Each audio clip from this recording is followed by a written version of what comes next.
Olá, amigos embriologistas, profissionais e afins, apaixonados pela reprodução assistida. Sejam bem-vindos. Esse é o Café In Vitro. Aqui a gente vai falar sobre as notícias e os artigos dessa nossa área, de um jeito leve, de um jeito informal, sem querer determinar a verdade, sem mimimi, para o pessoal assistir aqui e comentar por aí nos laboratórios e no WhatsApp. Não depois das 10, porque senão o Rildo reclama. Um abraço, Rildo. É isso aí, aproveita, o espaço é nosso.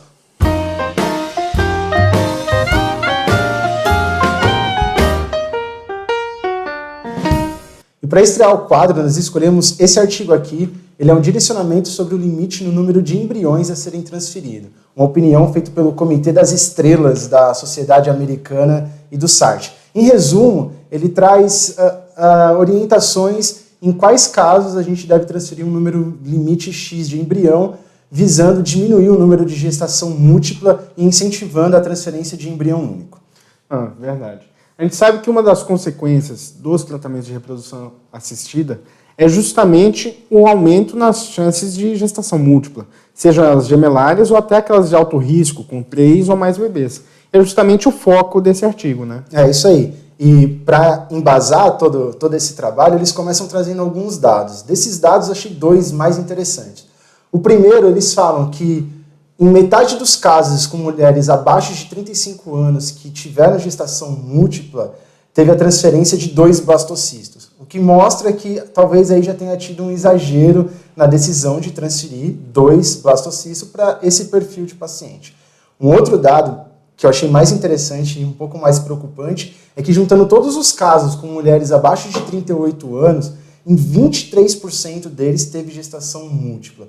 Ou seja, quase 1/4 dos casos de reprodução assistida com mulher abaixo de 38 anos tem gestação múltipla. Eu achei muita coisa. Isso traz consequências não só na segurança da gestação para a mãe e para os bebês, em termos de prematuridade, mas traz à tona questões de ordem financeira, social, psicológica, para essa família que acaba de se formar e não estava preparado muitas vezes para isso. De repente, dobrar o número de indivíduos naquela casa. Se tem trigêmeos, mais do que dobra. Mais do que dobra, é muita coisa. É, muita coisa.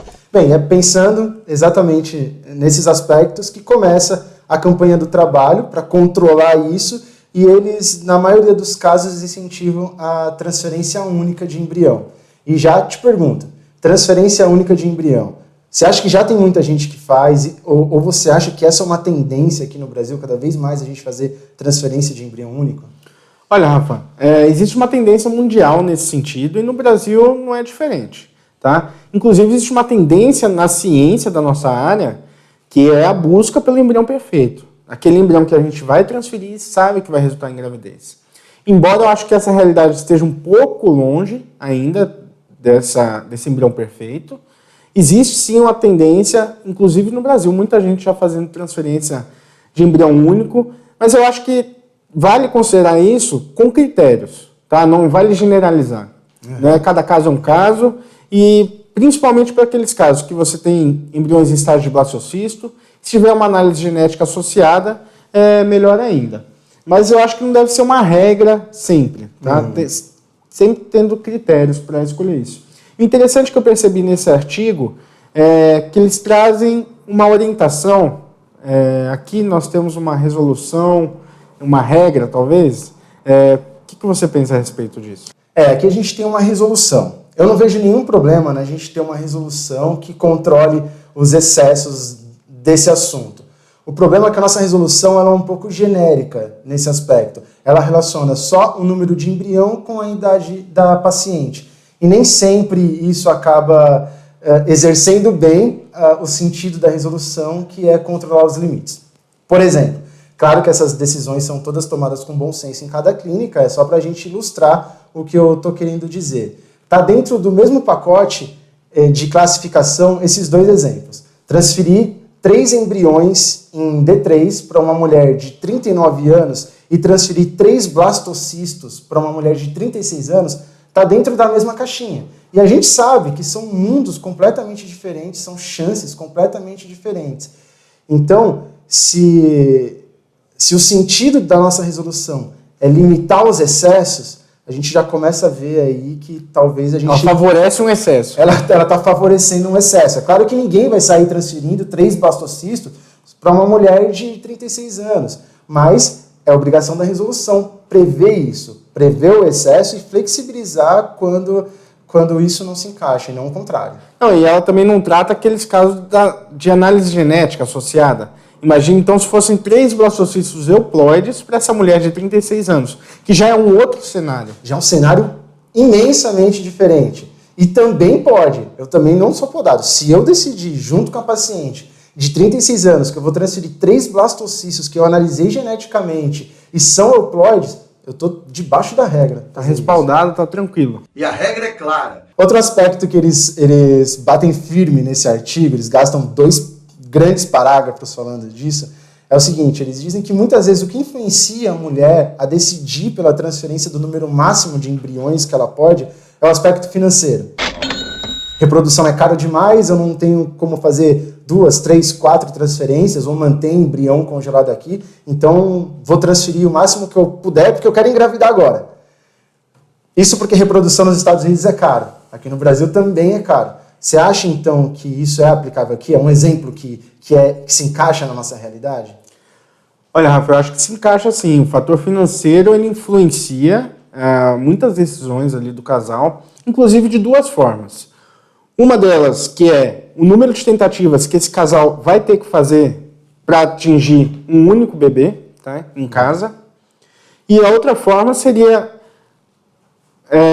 esse número de tentativas versus a chance de se ter gemelares, ou trigemelares que seja, mais de um bebê, e sustentar essas crianças ao longo da sua vida. É verdade. Né? Que são 2 mundos completamente diferentes, mas 2 pesos e 2 medidas que eu não conseguiria te falar assim, olha, isso é melhor. Né? Isso é uma decisão do casal, eu acredito que cada um entende o que é melhor para si.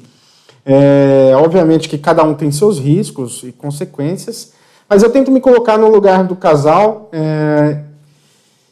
e, cara, talvez no primeiro momento, essa primeira tentativa, se falassem para eu colocar 3 embriões, eu ia me assustar com a possibilidade de trigêmeos. Mas depois da segunda, terceira tentativa, já gastando um valor alto ali para cada tentativa. Um estresse. Um estresse e frustração, tudo isso somado, trigêmeos, ia ser perfeito.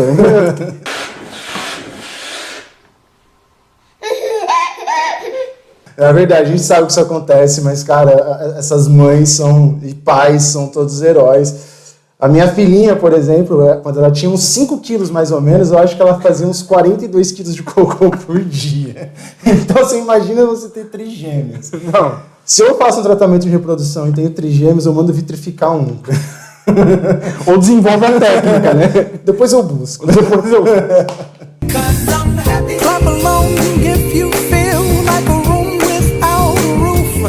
Vamos começar a falar agora das orientações do trabalho, propriamente dita. Como a gente disse no começo, o trabalho ele recomenda, ele tenta influenciar boa parte dele para a transferência de embrião único. E eles dizem que a chave de ouro para isso é a análise genética. Você faz um PGS no embrião, vê que ele é euploide, a partir desse momento não importa quantos anos a mulher tem, os resultados vão ser mantidos, ela tem ótimas chances de engravidar. Isso é uma realidade incrível para escrever e muito difícil de executar, né? Você faz biópsia aí no Brasil todo, a gente ainda faz pouca biópsia com indicação, quanto mais para fazer uma transferência única de embrião eletiva, né? Não é tão simples assim. Rafa, se a gente olhar os dados do site, a gente vai perceber que a análise genética vem ganhando cada vez mais espaço, é um aumento crescente no número de análises que eles realizam nos Estados Unidos. No último relatório, ela representou 22% de todos os casos realizados, isso foi em 2015. Isso é mais do que o dobro do que a gente estima fazer hoje no Brasil, que é cerca de 8% dos casos, aproximadamente. Eles estão muito mais na nossa frente nesse sentido. Mas eles trazem esse dado, que é um dado bem interessante, da análise, nos casos que tiveram análise genética associada, a taxa de betas positivo foi superior a 60% em todas as idades, inclusive naquelas pacientes com mais de 42 anos e que utilizaram óvulos próprios. com óvulos próprios, mais de 42 anos, acima de 60%. Mas aquela pergunta de ouro é quantas transferências não foram canceladas, né? Essa é uma outra questão, eles até comentam isso, que apenas 13% dessas pacientes tiveram embriões para transferir. Aí a gente vai entrar naquela famosa discussão, eu analiso geneticamente, mas eu cancelo um monte de transferência. Eu não cancelo a transferência, mas, enfim. Deixa para a próxima? Deixa para a próxima, essa é uma discussão já, é um mito da nossa área. Né? É verdade. E pensando nesse assunto, então, eu queria de transferir um único embrião euploide independente da idade. Você e o pessoal aí de casa, pensem comigo esse caso. Uma paciente de 42 anos, aquelas que já tentaram de tudo e que querem ter o seu filho com óvulo próprio. Tá? Elas já passaram por tudo, inclusive transferindo um blasto euploide por análise genética e tal. E ela fez, incrivelmente, nesse ciclo, ela teve 3 blastocistos euploides. Acontece. Pode acontecer. Acontece. Não é impossível. Não. Tá? É raro, mas não é impossível. Você vai transferir um só? De jeito nenhum. Eu transfiro os 3 euploides um mosaico. Para garantir. Não, mas essa orientação, ela direciona muito para transferência única, mas ela não consegue prever todos os cenários. Do mesmo jeito que a nossa resolução, ela peca sendo genérica demais, eu acho que essa orientação, ela às vezes é rigorosa demais. Um outro exemplo desse daí, que eu acho muito difícil a gente aplicar no nosso dia a dia, é que eles falam que sem análise genética, só um embrião clivagem D3 morfologicamente bom. Eles recomendam transferência de embrião único, de 18 a 37 anos. Transferência de embrião único morfologicamente bom. Eu acho muito difícil que até no primeiro caso, mas enfim, numa segunda tentativa de uma paciente de 36 anos, você tem lá 4 embriões em D3, você decidiu pela transferência em D3, você vai transferir um só porque você quer evitar que ela tenha gêmeos. Pô, cara, veste as crianças iguais, tira foto, faz cartão de Natal e seja feliz. É verdade. Vale muito considerar também a vontade da paciente. É claro. E pensando até um pouco nessa individualidade de cada caso, né, cabe salientar aqui que eles deixaram algumas brechas ali no trabalho, eles comentam esses casos e deixaram um espaço para flexibilização. Isso. Né? Desde que fosse bem acordado, né, numa relação médico-paciente, a paciente fosse bem esclarecida, orientada sobre todos os riscos, consequências de tudo envolvido, eles poderiam fugir um pouquinho da regra. É meio isso, né? Desde que, né, bem acordado, consentimento ali livre e esclarecido, você pode, o que eu acho que essa é a melhor parte de uma orientação, é você abrir a brecha para flexibilização, algo que a resolução não pode prever, essa flexibilização e... Respeitando o bom senso do médico e a liberdade da paciente. E a liberdade da paciente, claro. Bem, esse foi o trabalho que a gente escolheu, é um trabalho que tem aplicação aí no nosso dia a dia, um trabalho recente, por isso que a gente trouxe aqui. Tomara que o pessoal tenha gostado. E para a gente concluir, eu acho que a gente pode basicamente falar de um ponto negativo e um ponto positivo desse trabalho. O ponto negativo, como a gente já disse, é que na contramão da nossa resolução foi um trabalho muito rigoroso em incentivar essa transferência de embrião único. Dificilmente a gente conseguiria aplicar isso aqui no Brasil, porque a gente já não vê isso na nossa cultura, não a cultura do embrião único, mas nos perfis que eles determinaram. Depois o pessoal vai consultar o artigo, aí eles podem ver, acabou sendo rigoroso demais. Se a gente tivesse isso em forma de resolução, a gente ia ficar extremamente engessado. Então, ponto negativo. O ponto positivo, sem sombra de dúvida, e que isso também serve aí de uma dica para a nossa atualização da resolução, é que eles fazem a diferença do estágio de desenvolvimento que esses embriões estão.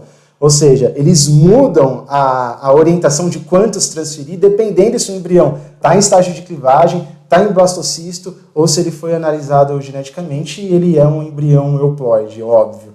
Então, essa sem dúvida nenhuma é a melhor característica, a melhor qualidade desse trabalho e serve aí para a gente na nossa nova resolução.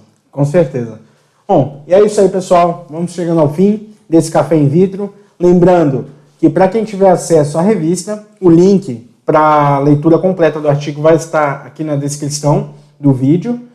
Curtam, comentem, compartilhem e se inscrevam no nosso canal. Um abraço, até a próxima. Um abraço!